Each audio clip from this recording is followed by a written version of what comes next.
Domestic violence workers consistently report services for women and children are severely underfunded. But for men experiencing abuse, there are very few specialist bricks and mortar services at all. I wouldn't say nowhere to turn, but it's certainly very hard for them to find the right place to turn. The most recent personal safety survey suggests 1 in 16 men have experienced physical or sexual violence by a current or former partner, and 1 in 6 say they've experienced emotional abuse. And police data show about 1 in 4 or 5 victims of intimate partner violence are male, which includes men in same-sex relationships. But experts caution these figures don't tell the full story. The more work we do to acknowledge that it is a real issue, that men do experience violence and shouldn't be stigmatised for coming forward, the more likely it is that we'll get better data on which to base the development of services. For many men, that stigma is deeply ingrained. They often do feel that they will be judged or that they will not actually be seen as coping or confident or even manly.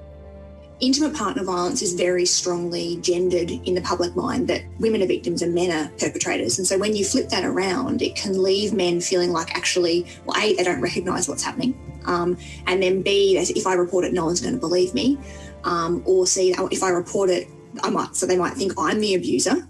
Some men experiencing abuse seek help from the National Counselling and Referral Service, Men's Line.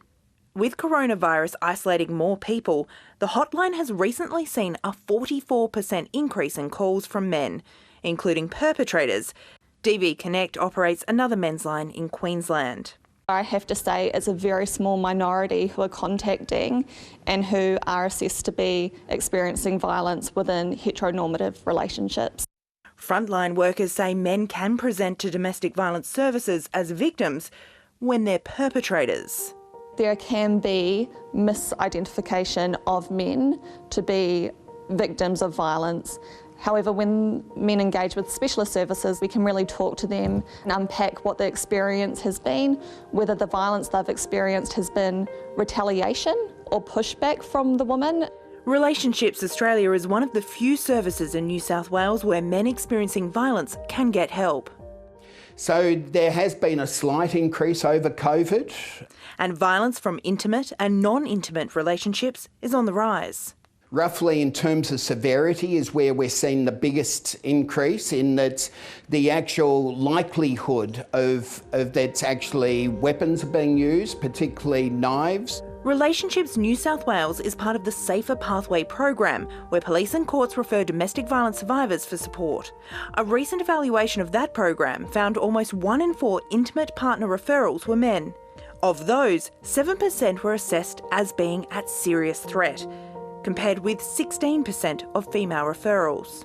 One of the things which we notice most commonly is that the actual female partner has a mental health issue or a drug and alcohol issue, which is slightly different when you actually look at women's experience of domestic violence.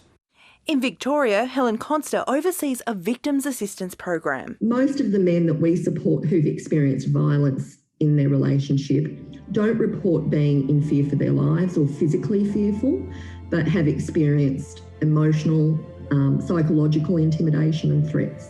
In the United Kingdom, the Home Office last year published a statement on male victims of domestic violence, which sits alongside their policy on women and girls.